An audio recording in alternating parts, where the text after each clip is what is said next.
Hello दोस्तों, हमारे YouTube channel में आपका स्वागत है। तो आज हम देखेंगे भगवान गणेश का कैसे हुआ जन्म। तो वीडियो को स्टार्ट करते हैं। गणेश महोत्सव पूरे देश में धूमधाम से मनाया जा रहा है। खास तौर पर महाराष्ट्र में इस उत्सव पर गणेश की स्थापना सभी घरों में की जाती है और 10 दिन बाद विसर्जन किया जाता है। जगह जगह पंडाल सजाए जाते हैं जिससे लोग एकजुट होकर भगवान गणेश की पूजा करते हैं। लेकिन क्या आप जानते हैं भगवान गणेश की उत्पत्ति कैसे हुई है? तो इस वीडियो में जानेंगे कैसे हुआ भगवान गणेश का जन्म। पुराणों के अनुसार एक बार माता पार्वती स्नान कर रही थी। उन्होंने शरीर पर हल्दी का उपटन लगाया था। इसके बाद जब वह उपटन उतारा तो एक पुतला बना दिया और उसमें प्राण डाल दिए। इस तरह भगवान गणेश की उत्पत्ति हुई। इसके बाद माँ पार्वती स्नान करने चली गई और उन्होंने गणेश को आदेश दिया कि तुम द्वार पर बैठ जाओ, किसी को भी अंदर मत आने देना। कुछ देर बाद भगवान शिव आए और उन्होंने कहा कि मुझे पार्वती से मिलना है। द्वारपाल बने भगवान गणेश ने उन्हें अंदर जाने से रोक दिया। उसके बाद शिव गणों और भगवान गणेश के बीच भयंकर युद्ध हुआ, लेकिन उसमें कोई भी हार जीत नहीं हुई। इससे भगवान शिव क्रोधित हो गए और उन्होंने बाल गणेश का सिर काट दिया। जब माँ पार्वती को इस बात का पता चला तो वो रोने लगी और प्रलय करने का निश्चय कर लिया। इसके बाद देवलोक भयभीत हो गया और देवी की वंदना और स्तुति करने लगा और उन्हें शांत करने का प्रयास किया। भगवान शिव ने गरुड़ को आदेश दिया कि उत्तर दिशा में जाओ और जो भी माँ अपने बच्चे की तरफ पीठ करके सो रही हो उस बच्चे का सिर लेके आओ।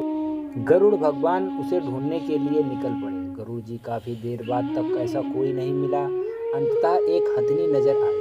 हथनी का सिर ऐसा होता है कि वह अपने बच्चे की तरफ मुंह करके नहीं सो पाती है और गरुड़ जी उस शिशु का सिर काट कर ले आए। शिव ने उसे बालक के धड़ पर रखकर उसे पुनर्जीवित कर दिया। पार्वती उसे पुनर्जीवित देखकर बहुत खुश हुई। तब समस्त देवताओं ने बाल गणेश को आशीर्वाद दिए।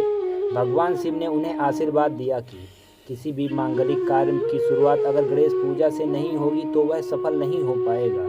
उन्होंने गणेश को अपने समस्त गणों का अध्यक्ष घोषित किया और उन्होंने गणेश जी को आशीर्वाद दिया कि आज से तुम विघ्न नाश करने में गणेश का नाम सर्वोपरि होगा।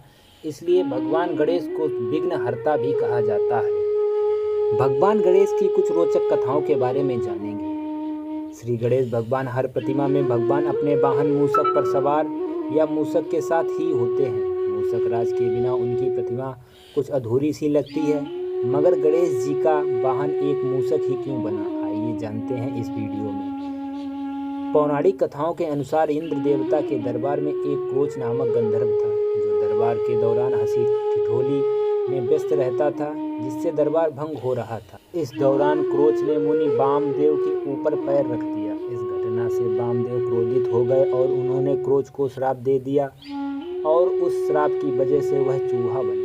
चूहा बनने के बाद भी वह नहीं सुधरा और उसने पराशर ऋषि के आश्रम में भयंकर उत्पात मचा रखा था। भगवान श्री गणेश उसी आश्रम में आए तो महर्षि पराश ने सारी बात गणेश को बताई। इस मूषक को सबक सिखाने के लिए कहा। गणेश जी ने उस मूषक को पकड़ने के लिए अपना पास फेंका और पास मूषक को पाताल लोक से पकड़ कर ले आया। मूषक ने भगवान को अपनी जान बख्शने के लिए भीख मांगने लगा। तब उसे लगाम में रखने के लिए भगवान ने उसे अपना ही वाहन बना लिया। गौरी पुत्र गणेश को विघ्नहर्ता के रूप में जाना जाता है, लेकिन ये ही एक दंत लंबोदर स्वरूप के कारण उनके विवाह में कठिनाइयाँ आने लगी थी, जिससे नाराज होकर वो देवताओं के विवाह में विघ्न डालने लगे थे। अंततः ब्रह्मा जी द्वारा रचे गए संयोग और तुलसी जी के श्राप के कारण गणेश जी के 2 विवाह करने पड़े थे। आइए जानते हैं गणेश जी के विवाह की रोचक कथा। गणेश जी का गजमुख 2 दंत के साथ शोभायमान होता था, परंतु एक बार भगवान परशुराम को क्रोध बस उनका एक दांत फरसे से काट दिया था, जिस कारण से गणेश को एक दंत या वक्रतुंड कहा जाने लगा था। लेकिन उसके इसी एक दंत और लंबोदर रूप के कारण कोई उनसे विवाह करने को तैयार नहीं था। इससे रुष्ट होकर गणपति अपनी सवारी मूषक की सहायता से दूसरे देवताओं के विवाह में विघ्न उत्पन्न करते थे। सभी देवता ने अपनी समस्या जाकर ब्रह्मा जी से कही। ब्रह्मा जी ने सभी देवता और गणेश जी की इस समस्या का समाधान निकालने के लिए अपनी 2 पुत्री रिद्धि और सिद्धि को गणेश जी के पास इच्छा ग्रहण करने के लिए भेज दिया। जब भी गणेश जी किसी देवता के विवाह में बाधा पहुंचाने के लिए जाते, उसी समय रिद्धि और सिद्धि उनसे कोई प्रश्न पूछ देती। इससे उनका ध्यान बढ़ जाता था और उधर देवता का विवाह संपन्न हो जाता था। गणेश जी को जब इस बात का पता चला तब ब्रह्मा जी रिद्धि और सिद्धि के विवाह के लिए गणेश जी के पास प्रस्ताव लेकर गए। गणेश जी ने इस प्रस्ताव को स्वीकार कर लिया और साथ ही रिद्धि और सिद्धि से विवाह संपन्न हुआ। उनसे 2 पुत्रों का जन्म हुआ जिनका नाम शुभ और लाभ था। तुलसी जी ने क्यों दिया था 2 विवाह का श्राप?